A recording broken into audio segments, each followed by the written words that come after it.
1963 का साल, गणतंत्र दिवस का ठीक अगला दिन। इस दिन लता मंगेशकर ने दिल्ली के नेशनल स्टेडियम में एक गाना गाया, रामचंद्र नारायण जी द्विवेदी का लिखा हुआ। रामचंद्र नारायण जी द्विवेदी, जिन्हें हम सब कवि प्रदीप के नाम से जानते हैं। इस गीत को सुनने के लिए काफ़ी हाई प्रोफाइल गेस्ट मौजूद थे। कितने हाई प्रोफाइल? तत्कालीन प्रधानमंत्री जवाहरलाल नेहरू और राष्ट्रपति सर्वपल्ली राधाकृष्णन, इनके जितने हाई प्रोफाइल। लता ने पहले इसे गाने से मना कर दिया। उन्होंने बाद में कहा, रिहर्सल करने का समय नहीं था, उस समय मैं 24 घंटे काम कर रही थी, किसी एक गाने पर खास ध्यान देना नामुमकिन सा लग रहा था। फिर प्रदीप जी ने जोर दिया, बोले, लता तुम देखना, ये गाना बहुत चलेगा, लोग हमेशा के लिए इसे याद रखेंगे। खैर, बिना रिहर्सल के लता परफॉर्मेंस से पहले बहुत घबराई हुई थी, लेकिन परफॉर्मेंस के बाद प्रदीप का लिखा यह गीत वाकई कालजयी हो गया था। गीत था ऐ मेरे वतन के लोगों। इसी गीत की एक लाइन थी, जब देश में थी दिवाली वो खेल रहे थे होली, जब हम बैठे थे घरों में वो झेल रहे थे गोली। क्या ये गीत किसी सत्य घटना से इंस्पायर्ड था? और अगर हाँ, तो ये दिवाली के दिनों में कौन थे जो गोलियां झेल रहे थे, खून की होलियां खेल रहे थे? और जैसा कि कहा जाता है, इस गीत को सुनकर क्या वाकई जवाहरलाल नेहरू की आंखें नम हो गई थी? ये सब जानने के लिए हमें इस कंसर्ट से 2-3 महीने पीछे चलना होगा। नमस्कार, मेरा नाम है निखिल और आप देख रहे हैं तारीख, जिसमें हम सुनाते हैं उस तारीख से जुड़ी भारत की ऐतिहासिक कहानियां।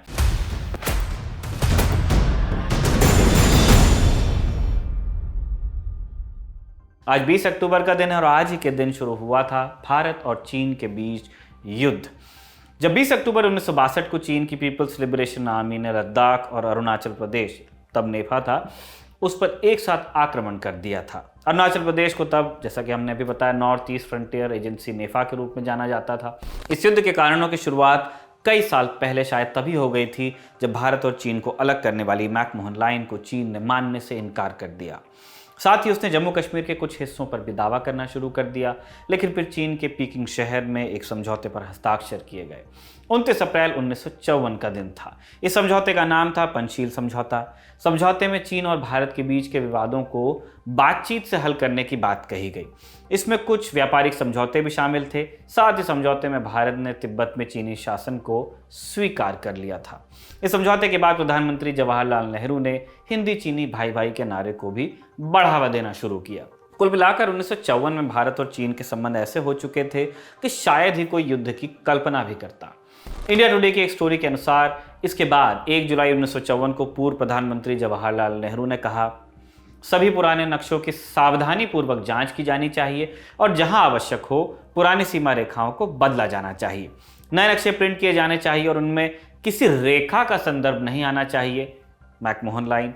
इसमें हमारी उत्तरी और पूर्वी सीमाओं को दिखाया जाना चाहिए सही तरीके से। इन नए मानचित्रों में यह भी नहीं बताया जाना चाहिए कि कोई अनिर्धारित या अनडिमार्केटेड क्षेत्र अस्तित्व में है। चीन के साथ हुए हमारे समझौते के बाद इस सीमा को दृढ़ और निश्चित माना जाना चाहिए और इसमें किसी के साथ चर्चा की कोई गुंजाइश नहीं होनी चाहिए। मतलब नेहरू साफ करने की कोशिश कर रहे हैं कि इससे पहले जो भी डिसएग्रीमेंट्स थे मैकमोहन लाइन को लेकर के, उससे हम आगे आ गए हैं। अब जो नए नक्शे प्रिंट होंगे उनमें जो लाइंस आपको दिखेंगी वो परमानेंट होंगी। दूसरी ओर चीन ने जो अपने ऑफिशियल नक्शे प्रिंट किए उसमें अक्साई चिन्ह और अरुणाचल प्रदेश पर दावा दिखाया गया।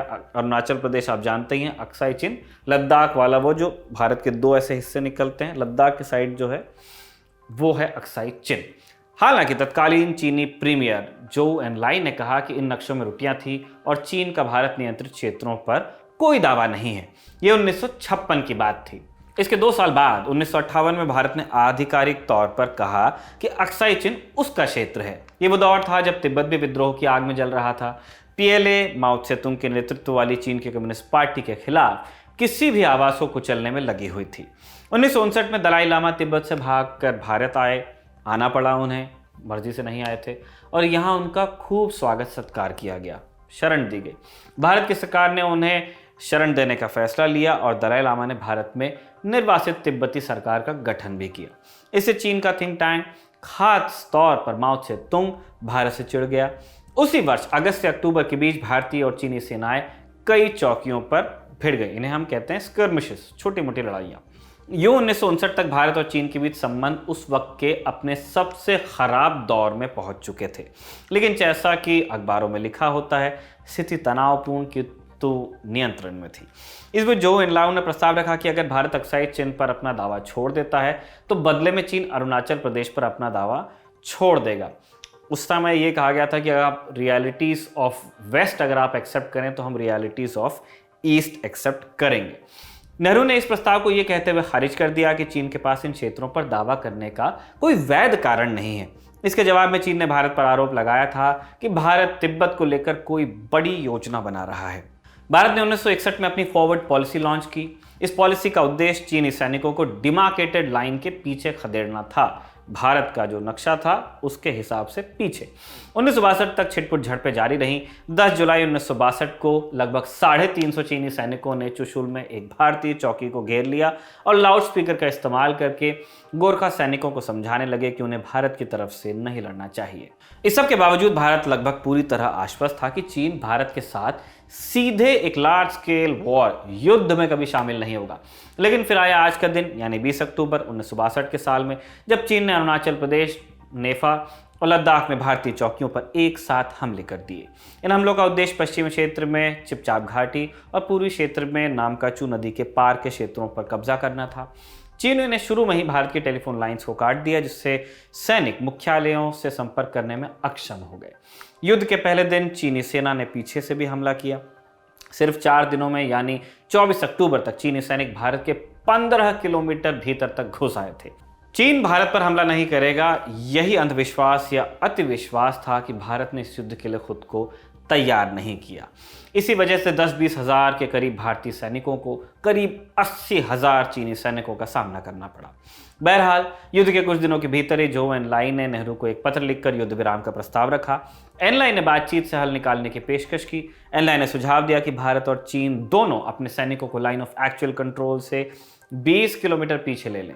साथ ही अपने पुराने प्रस्ताव को भी दोहराया कि भारत अक्साई चिन से अपना दावा छोड़ दे तो चीन अरुणाचल प्रदेश पर अपना दावा छोड़ देगा। लेकिन नेहरू ने भी दोबारा वही बात कहते हुए प्रस्तावों को खारिज कर दिया कि अक्साई चिन पर चीनी दावा अवैध है। इस बीच भारत के पुराने दोस्त सोवियत संघ ने भी वही कहा जो चीन कहता आया था कि मैकमोहन लाइन ब्रिटिश साम्राज्यवाद का परिणाम है। वैसे रूस ने हमारी कुछ मदद तब भी की थी। तू मैं और बयानों वाली इस कुछ दिनों की शांति के बाद नेहरू के जन्मदिन पर यानी 14 नवंबर को युद्ध फिर शुरू हुआ और 1 हफ्ते तक चला, जिसके बाद चीन ने एक तरफा संघर्ष विराम की घोषणा कर दी। वैसे चीन ने जब यह युद्ध विराम किया तब तक वो अक्साई चिन पर कब्जा कर चुका था। वैसे वो पूर्वोत्तर में जहां उसने कब्जा किया था वहां से पीछे गया। तब तक उसकी सेना असम के तेजपुर तक पहुंच चुकी थी।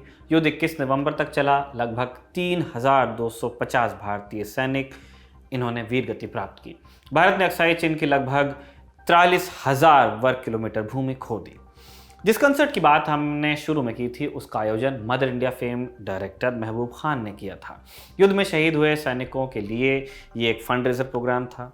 शहीद कह देते हैं लेकिन सही शब्द है वीर गति जिन्होंने प्राप्त की या अंतिम बलिदान जिन्होंने दिया। गीत पूरा होने के बाद महबूब खान लता के पास आए और कहा कि उन्हें पंडित जी बुला रहे हैं। लता नेहरू के पास पहुंची और देखा नेहरू आंखों में आंसू लिए खड़े थे। उन्होंने कहा, लता तुमने आज मुझे रुला दिया। इस गीत का उस वक्त मौजूद श्रोताओं में क्या प्रभाव पड़ा, इसके बारे में लता बताती हैं। मुझे खेद है कि प्रदीप जी को गणतंत्र दिवस के समारोह के लिए नहीं बुलाया गया। अगर वो वहाँ होते तो अपनी आंखों से देख पाते कि ऐ मेरे वतन के लोगों का क्या असर होता है। क्या लोग थे वो अभिमानी, तुम भूल न जाओ उनको, इसीलिए कही ये कहानी। आज के लिए विदा, मिलेंगे आपसे तारीख के अगले एपिसोड में। तारीख के इस एपिसोड को लिखा है हमारे साथी दर्पण ने और कैमरे पर इसे रिकॉर्ड किया है हमारे दोस्त दीपक ने। देखते रहिए दी ललन टॉक।